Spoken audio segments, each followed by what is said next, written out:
অনেকে হয়তো প্রশ্ন করতে পারে যে সাইকেল চালাতে কি আবার কোনো হেলমেট পরতে হয়? হ্যাঁ, এখানে নিয়মই এরকম। যেরকম আমরা ইন্ডিয়াতে বাইক চালাতে গেলে হেলমেট পরতে হবে বাধ্যতামূলক, নাহলে ফাইন লাগাবে। এখানেও ঠিক তেমনই, সাইকেল চালাতে গেলে হেলমেটটা আপনাকে পরতেই হবে, না হলে লম্বা একটা ফাইন লাগাবে। হ্যালো গাইস, আমি অর্জুন আর আমি কাতারে থাকি, এটা অবশ্য তোমরা সবাই জানো। রেগুলার ব্লকের মতন আজকে আর একটা ভিডিও নিয়ে চলে এসেছি। এখন আমি সাইকেলিং করতে বেরোলাম। বন্ধুরা, তোমরা দেখতে পাচ্ছ সিগন্যালটা পার হয়ে আসলাম, ঠিক আছে? তো কারণ হচ্ছে প্রচণ্ড ট্রাফিক ছিল।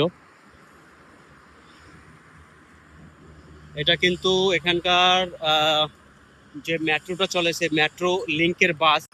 এই যে বাসটা দেখছো, এই বাসে যেতে কোনো পয়সা বা কোনো কিছু খরচা হয় না, পুরো ফ্রি, ফ্রি সার্ভিস। আমি চেষ্টা করব আমার পরের ভিডিওতে এই বাসটাকে কিভাবে ব্যবহার করা যায় পুরোপুরি ফ্রিতে। এটা চড়ার জন্য কোনো পয়সাই লাগে না।